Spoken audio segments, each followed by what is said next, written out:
Salut à toi, ô grand geek lumineux, c'est Emmanuel Pampuri qui te parle dans ton poste et je suis très heureux de te parler. C'est ma première vidéo de 2019 et c'est l'occasion de te souhaiter une excellente, une merveilleuse, une chaleureuse, une belle année. Une belle année pleine de créativité, pleine d'audace, pleine de... Tiens, ça me fait penser à un truc. Je sais pas si tu as remarqué, mais sur YouTube en ce moment, tout le monde te donne des conseils sur comment il faut faire pour être créatif.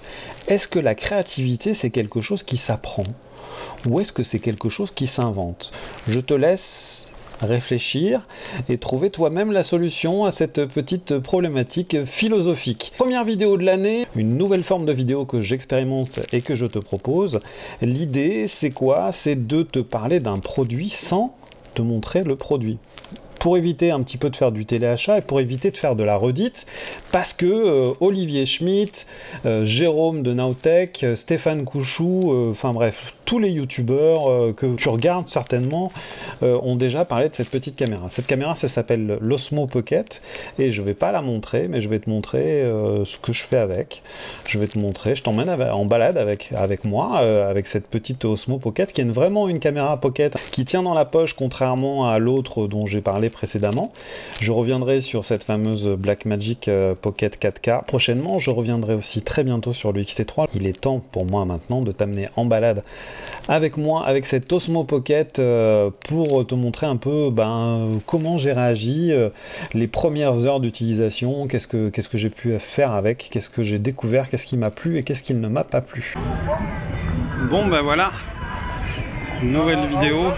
Je suis en train d'essayer le DJI Osmo Pocket qui est un espèce de petit bidule tout mignon que j'ai reçu hier et que j'ai pas pu tester parce qu'il pleuvait, il faisait vraiment un temps de merde et voilà, j'ai réussi à avoir ce petit bidule tout mignon qui a vraiment une tête de petit extraterrestre gentil façon Wall-E grâce à Miss Numérique que je remercie qui m'a proposé de le tester.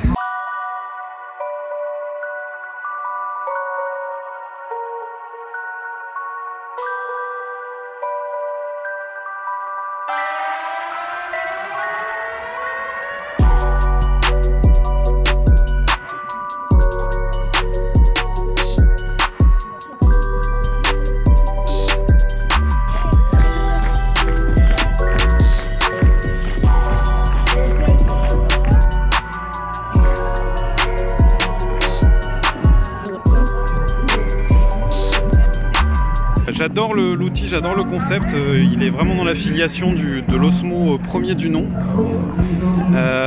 C'est très agréable à utiliser et ça reste un produit qui est très grand public avec un tout petit capteur. C'est un capteur qui est équivalent à ce qu'on trouve dans un smartphone, mais voilà, c'est une image qui est assez intéressante, ça vaut 350 balles. Ça va permettre d'ouvrir un champ des possibles et d'avoir ce petit bidule au fond de la poche.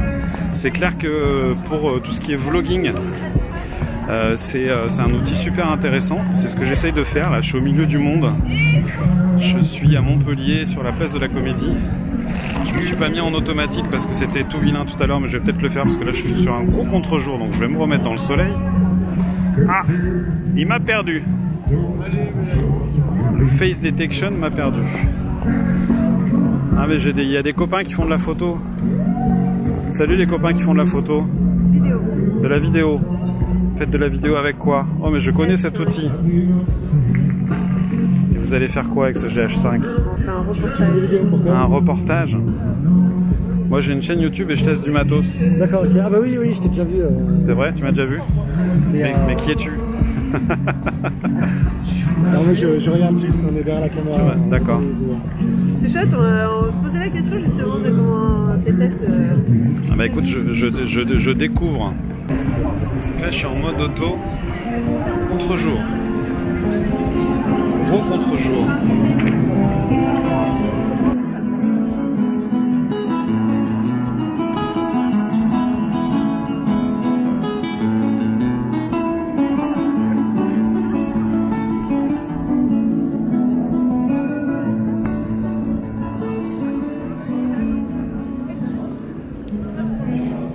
Bon, il manque plein de trucs, hein, je vais pas vous mentir. J'ai là quand même la sensation qu'il manque un petit pas de vis sur un petit pas Kodak par exemple. Alors c'est bizarre parce que il a l'air quand même d'être assez pas toujours réactif pour faire le tracking. Hein, oups, peut-être qu'il y a des trucs à régler. J'ai pas trouvé, il n'y a pas l'air d'avoir de tant de réglages que ça comme il peut y avoir sur un autre bidule DJI. C'est une nouvelle application là. DJI Mimolette, on va l'appeler. Voilà, je sais pas au niveau, tu vois, il n'y a pas de réglage de colorimétrie, il n'y a pas de réglage de... j'ai pas trouvé de réglage de sensibilité, de la nacelle, de tout ça. J'ai pas trouvé de pas de vis. J'adore le concept. C'est vrai que c'est un produit grand public et que forcément ça génère des petites frustrations. Je vais vous montrer quelque chose. Vous vous rappelez de ça? Cette chose-là que j'aime beaucoup. Au final, c'est à peu près la taille de la caméra, enfin l'espace que prend la caméra est à peine plus gros. Et en fait, c'est exactement le même capteur qu'il y a dans le Mavic 2 Pro. Donc c'est le capteur 1 pouce Sony, celui qui équipe les RX100, RX10, qui équipe aussi les caméras de chez Sony. Enfin, c'est le capteur 1 pouce Sony, quoi. Donc voilà, j'ai tout dit.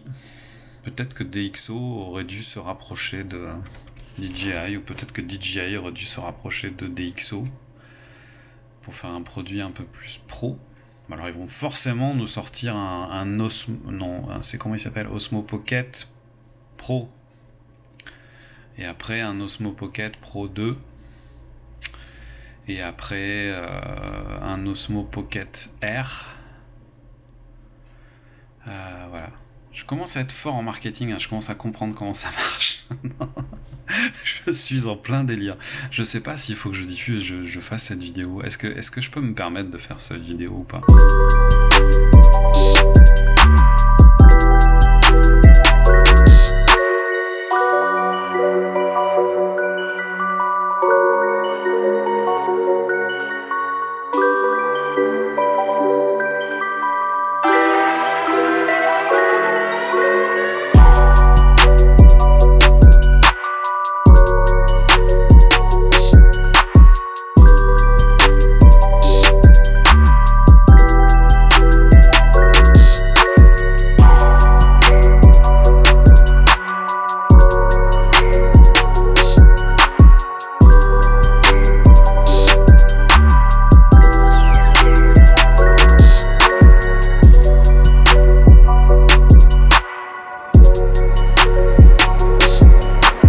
Là dans un environnement très bruyant à côté d'une chute d'eau, et je teste la capacité du système audio de l'Osmo Pocket à, comment dire, à isoler les bruits ambiants. Là il y a quand même un bon niveau sonore au niveau de la cascade, et à voir si l'audio, si le micro continue à capter la voix de manière intelligible.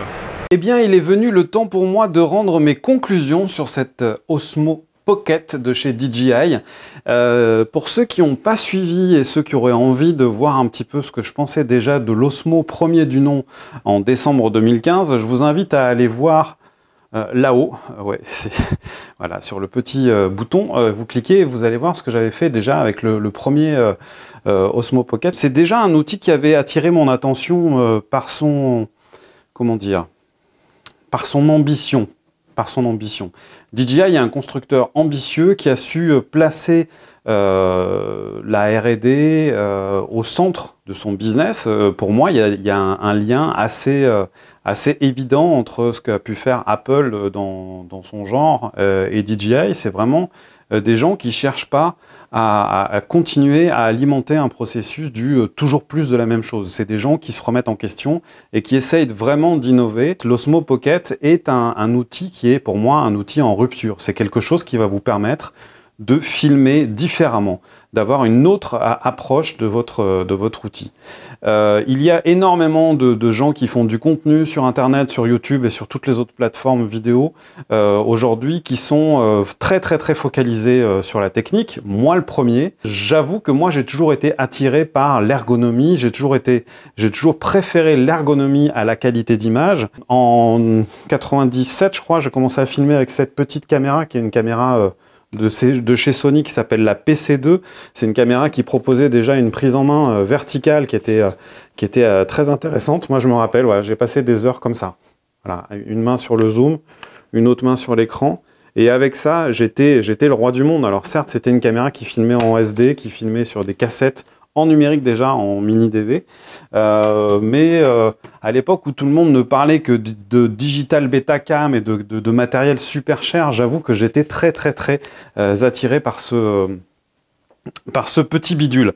Donc ensuite, en 2015, DJI, ils ont sorti l'Osmo premier du nom, qui avait vraiment attiré mon attention. Moi, j'avais trouvé ça assez extraordinaire, pas uniquement dans le fait que c'était une caméra stabilisée, mais dans le fait aussi que c'était une caméra qui permettait justement une autre écriture cinématographique, une autre approche de ce métier, et qui facilitait son utilisation au-delà de la stabilisation, au-delà du simple fait d'avoir une caméra qui fait des bonnes images. Cette Osmo Pocket est sortie fin 2018, je crois que c'était le 14 décembre. J'ai eu la chance de l'avoir rapidement entre les mains. C'est vraiment un outil qui m'a plu. Voilà.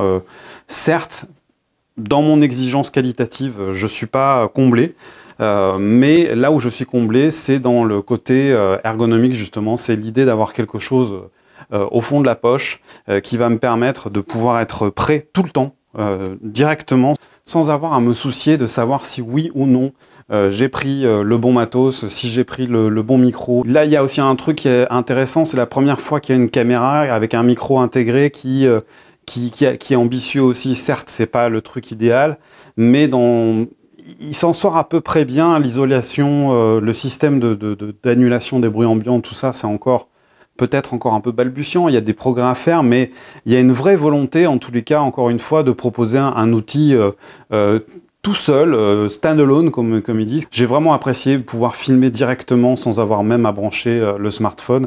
Le petit écran, certes, il est petit, mais il permet d'avoir une idée de ce qu'on est en train de cadrer. C'est toujours mieux qu'une GoPro où on voit pas ce qu'on fait, à moins d'avoir branché un truc en Wi-Fi, machin, patati patata. Cette Osmo Pocket est une caméra qui me plaît beaucoup, qui est vraiment dans la continuité de ce que DxO avait essayé de faire avec cette DxO One, qui ne quitte plus le fond de ma poche depuis à peu près un peu plus de 3 ans maintenant.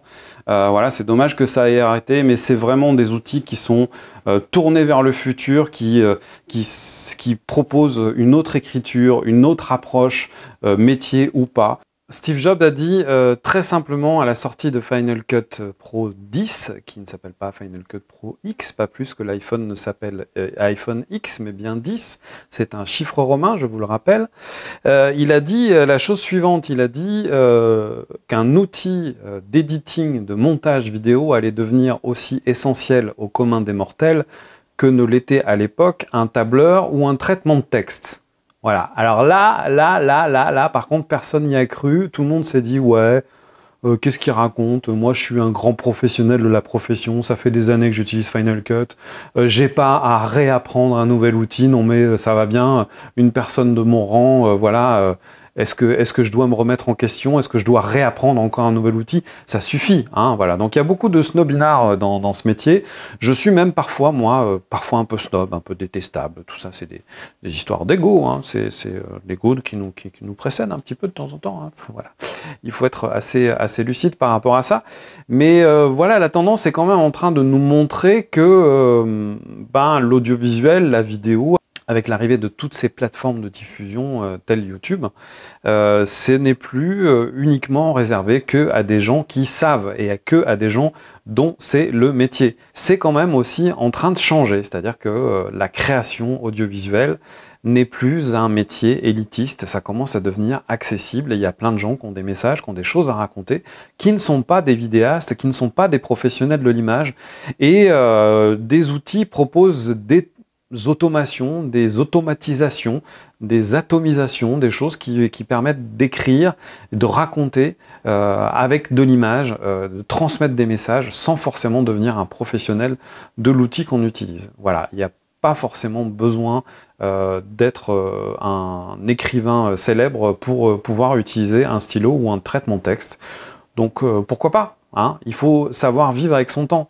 Moi, le champ des possibles couvre cet appareil. Il m'intéresse aussi au niveau du documentaire, au niveau dans une dimension sociale, là où on a besoin d'aller filmer des gens au contact dans la rue.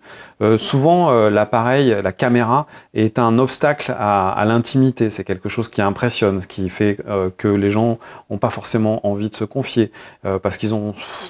dans des moments comme ça de vie, d'évolution de la société où les chaînes d'information continues vont pas tarder à se faire caillasser dans la rue, c'est plutôt pas idiot d'avoir du petit matos discret, un petit peu style je suis ton oncle, ton tonton Manu et je filme mes vacances à la plage. Hein. C'est quelque chose qui peut être intéressant dans le rapport à l'autre. Voilà. Ça ouvre un horizon intéressant.